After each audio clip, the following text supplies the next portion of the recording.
Thank you, distinguished guests, excellencies, friends, and fellow peacemakers. It's a privilege to join all of you here this evening.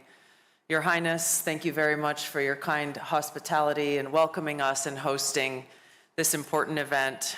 To II and SS and your team, thank you for yet again putting on a phenomenal dialogue. It's an honor to be able to address you here in the Kingdom of Bahrain at this pivotal time in global history. As we gather here, we're reminded that true security, true stability, and peace cannot be forged in isolation, but in the common collection of peacemakers working towards that common purpose. Today, I want to speak plainly for myself as a veteran and a soldier who has seen firsthand the high cost of war.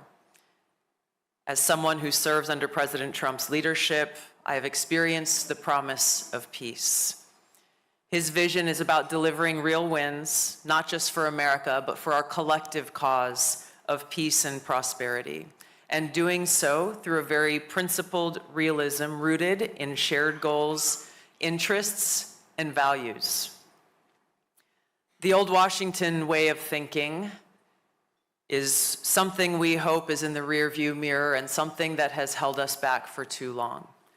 For decades, our foreign policy has been trapped in a counterproductive and endless cycle of regime change or nation building. It was a one-size-fits-all approach of toppling regimes, trying to impose our system of governance on others, intervene in conflicts that were barely understood, and walk away with more enemies than allies.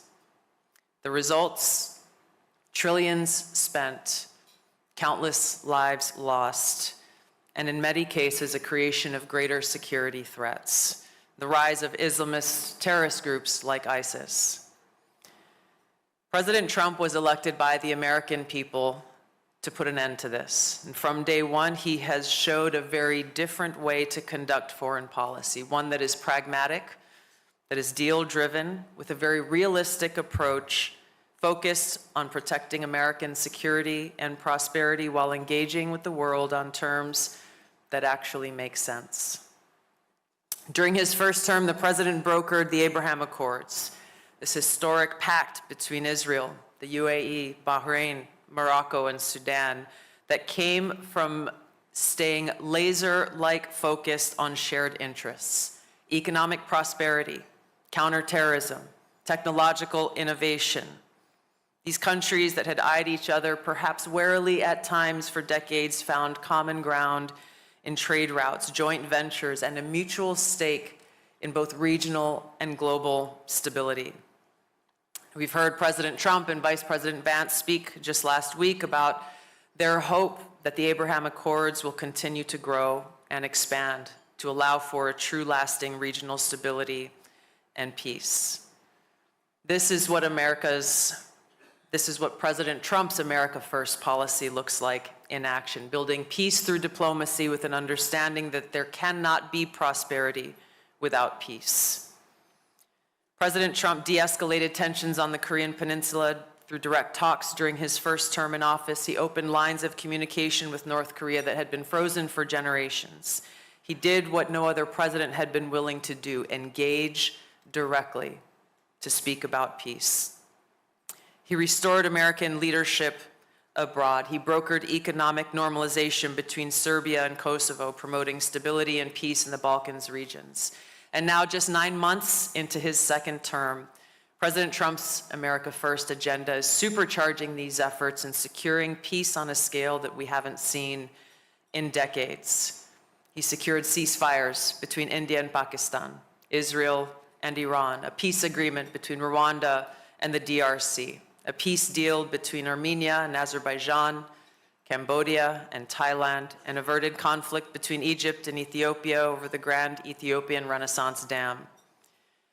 As was mentioned previously and is very much in focus for so many of us, he negotiated the release of all living hostages from Hamas.